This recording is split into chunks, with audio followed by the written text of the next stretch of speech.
नमस्कार, मैं जयकृति योगी आप सभी दर्शकों का अन्नदाता कार्यक्रम में स्वागत करती हूं।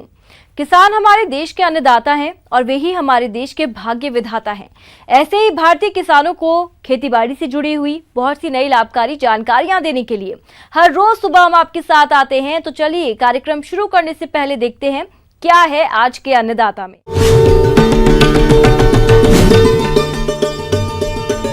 बकरियों का आवास और आहार प्रबंधन।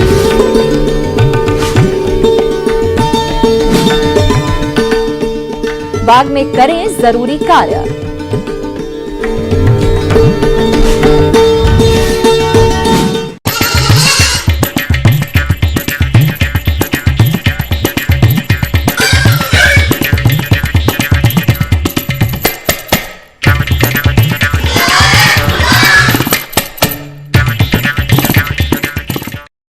प्रदेश के बहुत से किसान भाई खेती के साथ साथ पशुपालन करते हैं, जिससे उनको अच्छी आमदनी भी मिलती है।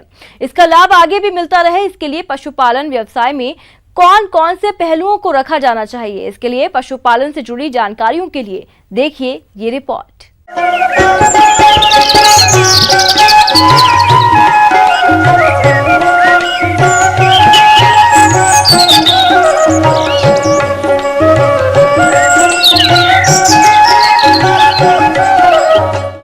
बरसात में बकरियों को कैसे रखरखाव किया जाए और इसके बारे में कुछ बोलना चाहता हूँ।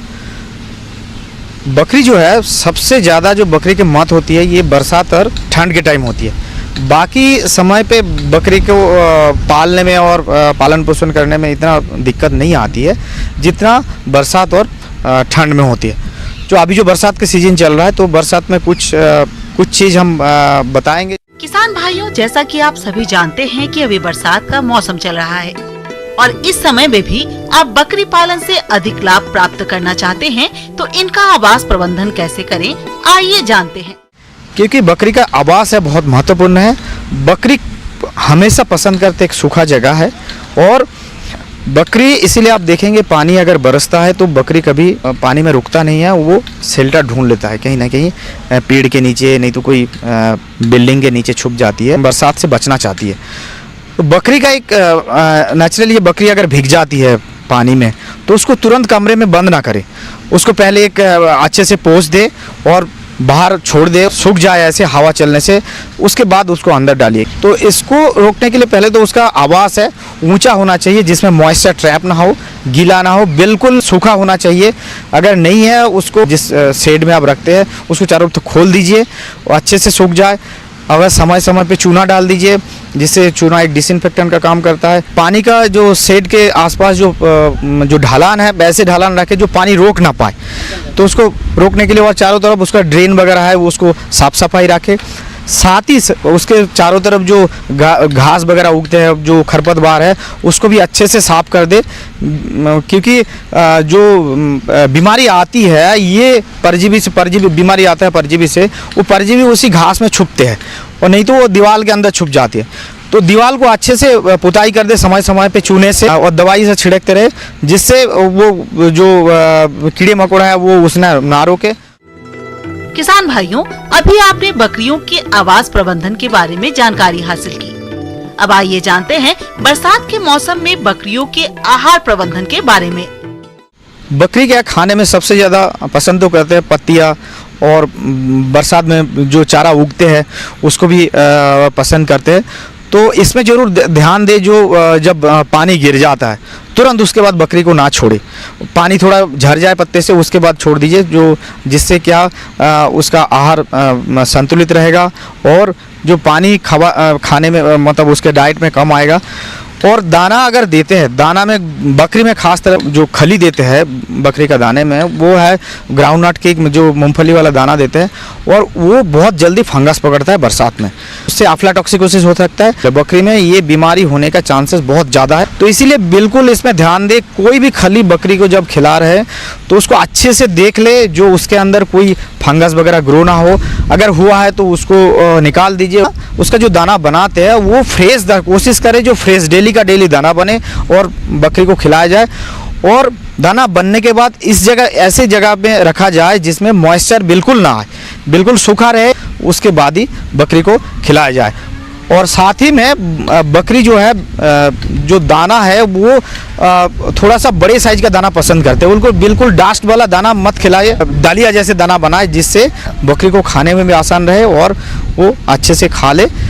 तीसरा जो महत्वपूर्ण चीज़ है वो पानी है, क्योंकि पीने का पानी अगर स्वच्छ नहीं है तो जानवर स्वस्थ नहीं रह सकता है। तो इसीलिए बकरी जहाँ पे पानी पीता है उस नाद को हर 15 दिन में उसको अच्छे से साफ करे। अगर उसके अंदर एल्गी वगैरह ग्रो होता है जो हरे कलर का होता है उसको ब्रश से अच्छे से साफ कर दे और चूने से अच्छे से पुताई कर दे हर 15 दिन में। उसके साथ साथ पानी को हर दिन बदल दे, डेली बदल दे, और जो बचा हुआ पानी है उससे निकाल दे नाद से। दूसरे दिन फिर से नया पानी डाले, जिससे एक जानवर को एक स्वच्छ पानी मिलता रहे और जानवर स्वस्थ रहे। यही सब बिंदुओं को आप ध्यान रखेंगे तो आपका बकरी स्वस्थ रहेगा और आपको इससे बहुत ज़्यादा लाभ मिलेगा। ब्रेक के बाद आप सभी दर्शकों का अन्नदाता में स्वागत है। चलिए अब रुक करते हैं अगली कड़ी की ओर।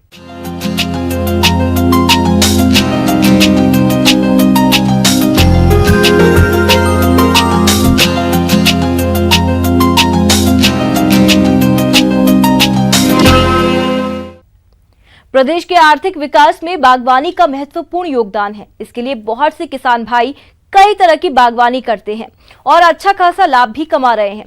तो इस समय प्रदेश में बागवानी से जुड़ी कौन कौन से बातों का ध्यान रखा जाए, इसके लिए देखिए कार्यक्रम का यह अंश।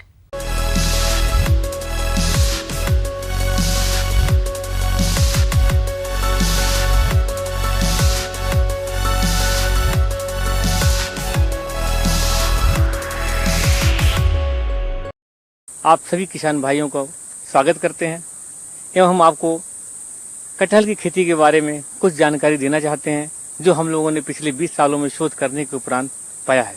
यह देखा गया है कि हमने जितनी भी कटहल की प्रजातियां यहाँ देखी हैं, 2 तरह की प्रजातियां मुख्य रूप से हैं।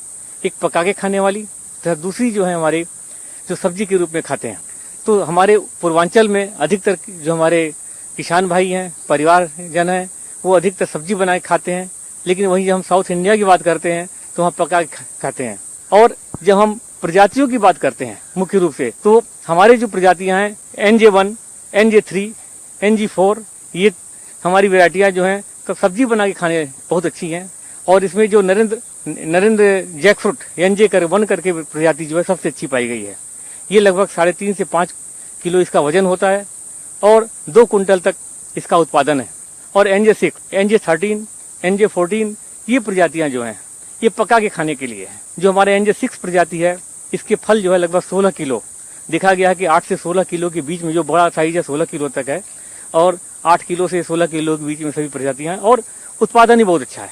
तो उत्पादन की दृष्टि देखा जाए तो 800 से 1000 कुंटल तक जो है इसमें फलत आता है।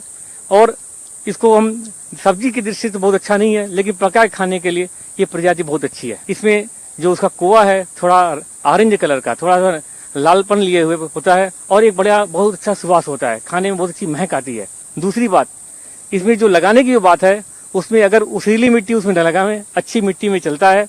और थोड़ा भी अगर सॉइल जो है जिसमें साल्ट ज़्यादा है, क्षार ज़्यादा है, तो उसमें जो है लगभग 1 मीटर लंबा, 1 मीटर चौड़ा, 1 मीटर गहरा गड्ढा खोदें। खोदने के उपरांत उसमें जो है 3 से 4 टोकरी गोबर की खाद और थोड़ा सा बालू जरूर मिलाएं। अगर चिकनी मिट्टी है तो, बलवट मिट्टी है तो कोई ज़रूरत नहीं है। और उसको 1 से 2 ये लगभग 1.5 फीट ऊंचाई तक भरें। और भरने के बाद जब 2-3 बार पानी उसमें बरस के गड्ढा बैठ जाए तो उसमें उसका पौधरोपण करना चाहिए। किसान भाइयों, वही पौधे सही तरीके से लगते हैं जिनकी रुपाई के लिए गड्ढे पहले से यानी गर्मी के मौसम में खोदे जाते हैं। अगर आपने किसी कारण गर्मी में गड्ढा की खुदाई नहीं की है और आपको रोपाई करनी है तो अभी भी गड्ढा खुदाई करके 8 से 10 दिन के लिए छोड़ दें और जरूरी खाद, उर्वरक और कीटनाशी मिलाकर गड्ढे की भराई कर दें और अच्छी बरसात हो जाने के बाद पौधों की रोपाई करें। पौधरोपण में ध्यान रखें, कभी भी तने के पास पानी न लगे और पौधा बड़ा हो उसके बावजूद भी अगर 20 साल का पौधा उसको भी पानी से बचाएं ताकि सीधे पानी उसमें न लगने पाए। ये विशेष ध्यान देने की बात है। तो हमारी जितनी भी प्रजातियां हैं, अगर आप बीजू लगाते हैं तो 8 साल फलता है, लेकिन जो कलमी पौधे हैं ये लगभग 4थे से 5वें साल में फलना चालू कर देते हैं। शुरू में मेल फूल इसमें भी आएंगे और बाद में 1 से 2 साल बाद जो है फीमेल फूल आएंगे, तब आपका फल टिकता है। अगर देखा जाए तो कटहल के उत्पादन में जो सबसे बड़ी दिक्कत आती है, कई किसान भाई हमारे बोलते हैं कि हमारे कटहल में जो है फूल आ रहा है और झड़ जाता है। तो हम उनको बताना चाहते हैं कि इसमें 2 तरह के फूल आते हैं। 2 कटहल जो दिखाई पड़ते हैं 2 तरह के हैं, एक पतली टहनियों में निकलते हैं और दूसरा जो मोटी मोटी डालों में या मोटा जो ट्रंक है उस पर आते हैं। तो जो ऊपर टहनियों में कटहल दिखाई पड़ते हैं वो चिकने थोड़े होते हैं और वो शुरू के लगभग 2-3 साल तक निकलेंगे, उसके बाद वो गिरते रहते हैं। तो किसान भाई सोचते हैं कि हमारा कटहल टिक नहीं रहा, तो मेल फूल हमेशा गिरेगा। और जब मोटी टहनियों फल आएगा जो ऊपर थोड़ा खुरदुरा होता है वो टिकेगा। तो किसान भाई उससे कभी परेशान ना हो कि जब शुरू में मेल फूल आता है और 1-2 साल बाद फीमेल आएगा उसमें टिकेगा। फल के उत्पादन को बढ़ाने के लिए हमें विशेष रूप से ध्यान देने की बात है कि जो पतली जो नई नई शाखाएं होती हैं उनको लगभग 1/4 भाग उनको काट के, और सबसे अच्छा तरीका इसको मेंटेन करने का बकरी वाले होते हैं, भेड़ वाले होते हैं, जानवरों को खिलाने वाले होते हैं, तो हंसिया बांध के डंडे में उसको थोड़ा थोड़ा कटवा के, तो उसका एक तो बिना पैसे में छटाई हो जाएगी और जानवरों के खाने के लिए पत्तियां मिल जाएंगी। तो ये बहुत अच्छा काम है। जब उसकी कटहल की तुड़ाई कर लें तो उसके तुरंत बाद जो है उसकी 1/4 जो नई शाखाएं हैं उनको काटने के बाद उसमें जो है यूरिया का छिड़काव जरूर करें। यूरिया या जो आपकी गोबर की खाद है, लगभग 4 से 5 टोकरी जो है, अगर नया पौधा है और बड़ा पौधा है तो लगभग 1 कुंटल गोबर की खाद जो है उसके कैनोपी में डाल देते हैं और वो लगभग 1 से 1.5 मीटर की दूरी पे, मुख्य तना जो होता है उससे कुछ दूरी पे 1.5 से 1.5 मीटर की दूरी पे डालते हैं। और कभी भी जो आप पौधा है उसके पास ऊंचा रखें, तने के पास, क्योंकि केला, ये पपीता हो गया, आपका जैकफ्रूट हो गया, अगर तने के पास पानी लगेगा तो पौधा आपका मरेगा, क्योंकि बहुत ही ज्यादा सचमुच पौधा है, पानी लगा नहीं कि पौधा मरा, और इसका उत्पादन भी प्रभावित होता है। तो विशेष जो ध्यान देने की बात है कि इसके पौधे को ऐसी जगह लगाएं जहां की पौधा ऊंचाई पर हो। प्रदेश के बहुत से किसान भाई खेती के साथ साथ पशुपालन करते हैं, जिससे उनको अच्छी आमदनी भी मिलती है। इसका लाभ आगे भी मिलता रहे, इसके लिए पशुपालन व्यवसाय में कौन कौन से पहलुओं को रखा जाना चाहिए, इसके लिए पशुपालन से जुड़ी जानकारियों के लिए देखिए ये रिपोर्ट। आगे और भी हैं खेती बाड़ी से जुड़ी हुई बहुत सी रोचक जानकारियां, पर यहाँ पर रुकेंगे एक और ब्रेक के लिए, जल्द हाजिर होते हैं। एक तरफ देश में कोरोना का कहर है तो दूसरी तरफ किसान खरीफ फसल की तैयारी में जुटे हैं। कोरोना वैश्विक महामारी के चलते जहां एक तरफ पूरा विश्व सिहर उठा है तो किसान इन दिनों अपनी खरीफ फसल की तैयारी में जुटे हैं। तो खरीफ फसलों की जानकारी के लिए देखिए ये खास रिपोर्ट। सबसे पहले तो किसान भाइयों को मैं ये कहना चाहता हूँ कि जो खरीफ की मक्का की फसल लेनी है हमें, उसके लिए सबसे पहले आपने जो खेत है उसको सही चुनाव करना है। उसके लिए ज़रूरी है कि ऐसे किसी खेत में मक्का की काश्त ना करें जहाँ पर पानी भराव की समस्या आती हो। जो ऊंचे खेत हैं उन्हीं का चुनाव करना है। किसान भाइयों, वैसे तो मक्का की कई उन्नत किस्में हैं, लेकिन अधिक उपज लेने के लिए मृदा एवं क्षेत्र के अनुसार प्रजातियों का चयन करना चाहिए। अब बात आती है कि किस तरह की किस्मों का चुनाव करना है। हमें लंबी अवधि वाली जो किस्में हैं, ज़्यादा पैदावार देने वाली, उन्हीं का चुनाव करना है इस सीजन के लिए।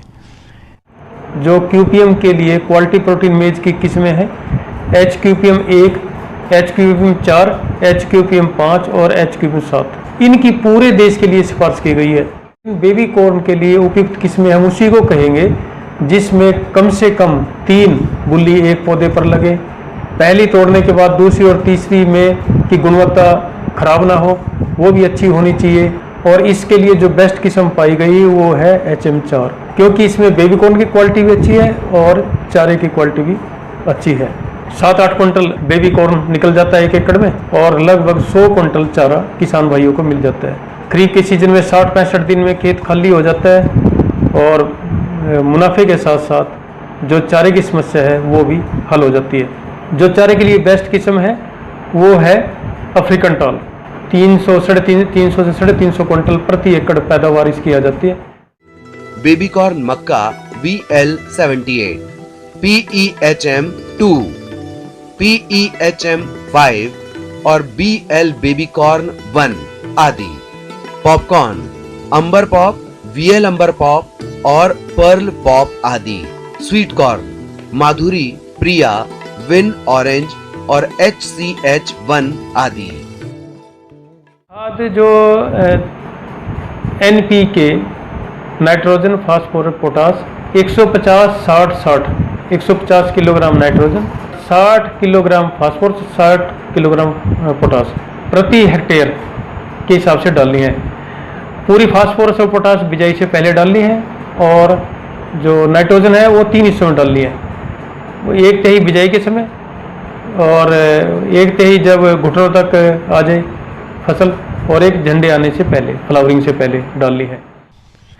अब बात आती है कि शुरू में जैसे कीट लगता है उससे बचाव के लिए और जो फफूंद लगता है उससे बचाव के लिए बीज उपचार करना जरूरी है। ज़्यादातर कंपनी और नेशनल सीड कॉर्पोरेशन बीज का उपचार करके ही बेच रही है। आपने ये भी सुनिश्चित करना है 1 एकड़ के लिए लगभग 8 किलोग्राम बीज की आवश्यकता पड़ती है। बीज उपचार। फसल को कीट रोगों से बचाने के लिए बीज उपचार बहुत जरूरी है। बुवाई पूर्व बीज को सबसे पहले खीरम या कार्बेंडाजिम 2.5 ग्राम प्रति किलो बीज की दर से उपचारित करें। इसके बाद कीटनाशक एमिडाक्लोप्रिड 1 से 2 मिलीलीटर प्रति किलो बीज की दर से उपचारित करें और अंत में एजोटोबैक्टर कल्चर से 5 से 6 ग्राम प्रति किलो बीज की दर से उपचारित करके बुआई करें। उसके बाद आपने जो बिजाई करनी है वो डोलियों पर ही करनी है। जैसे कि आप यहाँ पर देख सकते हैं ये डोली के ऊपर ही बिजाई होगी। यदि ज़्यादा पानी भर जाए, बरसात हो जाए तो फसल ख़राब नहीं होती। उसके 2-3 तरीके हैं। एक तो डोली बना करके आप हाथ से बिजाई कर सकते हैं। दूसरा प्लांटर उपलब्ध है, प्लांटर से आप बिजाई कर सकते हैं। तीसरा वाइड बेड प्लांटर है जो बेड बनाता है, दोनों साइड में उसके बिजाई करता है प्लांटर वो। और लाइन से लाइन के बीच की दूरी 60 सेंटीमीटर और पौधे से पौधे की 20 सेंटीमीटर होने चाहिए। इससे हमें अच्छे काफ़ी पौधे मिलेंगे खेत में और पैदावार भी ज़्यादा मिलेगी। और 25 जून से लेकर के 20 जुलाई तक का उपयुक्त समय है लगाने के लिए। लगभग 3 महीने की फसल होती है। स्वीट कॉर्न की काश्त आप पूरे जुलाई और पूरा अगस्त सितंबर के शुरुआत तक भी कर सकते हैं। बेबी कॉर्न की काश्त आप पूरे साल कर सकते हैं, केवल दिसंबर और जनवरी 2 महीनों को छोड़ करके।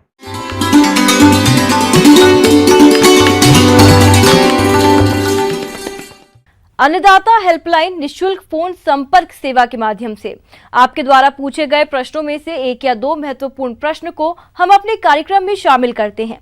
इसी के तहत आज का चयनित प्रश्न और उसका जवाब इस प्रकार है।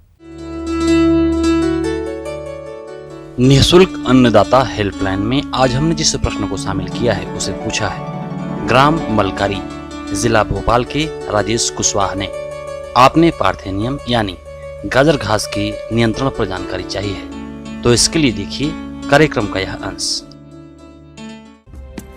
किसान भाइयों, अपने देश में हानिकारक खरपतवार गाजर घास के कारण फसल उत्पादन में भारी गिरावट के साथ साथ इसकी उपस्थिति के कारण मनुष्य तथा पशुओं में कई तरह की बीमारियां फैलती हैं। गाजर घास की गंभीर समस्या को देखते हुए जरूरी हो जाता है कि इसके नियंत्रण के लिए सटीक तरीकों को सामूहिक रूप से समय पर अपनाया जाए, जो इस प्रकार से हैं। इसके लिए हम लोग जो है फूल आने के पहले इसको उखाड़ करके और या तृणनाशी दवा का उपयोग करके नियंत्रण करना आवश्यक रहता है। हाथ में ग्लव्स पहन करके और उसको उखाड़ करके फेंकते हैं जहाँ भी रहे। और केमिकल विधि में जिस फसल का रहता है उसमें हर्बिसाइड का इस्तेमाल करते हैं, उससे इसका नियंत्रण जो अनुशंसित तृणनाशी दवा है उसका उपयोग करते हैं, जिससे इसका नियंत्रण होता है। अलग अलग फसल में अलग अलग तृणनाशी दवाओं का उपयोग किया जाता है। इसके लिए हम लोग पार्थेनियम अवेयरनेस वीक पूरे भारतवर्ष में मनाते हैं। यह 16 से 22 अगस्त के बीच में प्रत्येक साल मनाया जाता है। पार्थेनियम का ज़्यादा पॉपुलेशन रहता है, वहाँ गेंदा का फूल, कैसिया तोड़ा, कैसिया सिरसिया सब का पौधा भी लगाते हैं वहाँ वो।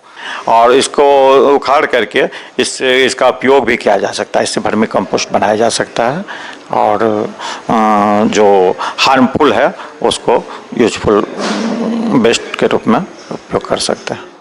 इसके नियंत्रण हेतु हम सबको मिलकर सामूहिक प्रयास करना होगा। गांवों, शहरी कॉलोनियों, किसानों, विद्यार्थियों को चाहिए कि वे अपने आसपास की भूमि को गाजर घास मुक्त रखें। गाजर घास को जैविक तरीके से नियंत्रण के लिए मैक्सिकन बीटल जिसे जाइग्रोग्रामा बाइकोलाराटा नामक कीट छोड़ने से इस घास पर काफी नियंत्रण पाया जा सकता है। यदि अपने देश से यह गाजर घास खत्म हो जाएगी तो फसलों से अधिक उत्पादन ले ही पाएंगे, साथ ही मनुष्यों एवं पशुओं में होने वाली बीमारियों से भी छुटकारा मिल जाएगा और हमारा पर्यावरण हमेशा सुरक्षित रहेगा।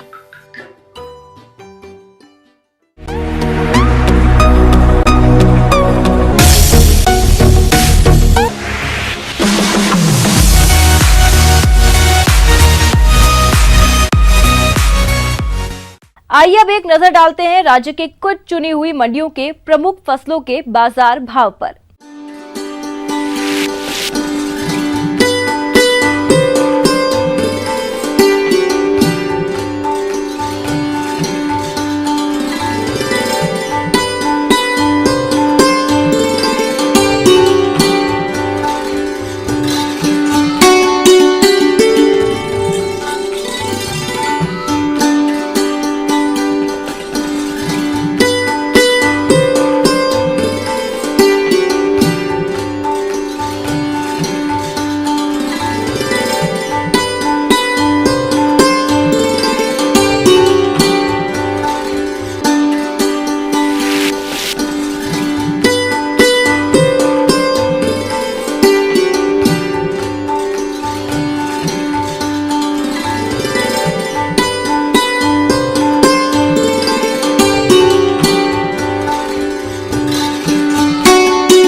किसान भाइयों, अन्नदाता आपकी सेवा के लिए संकल्परत है।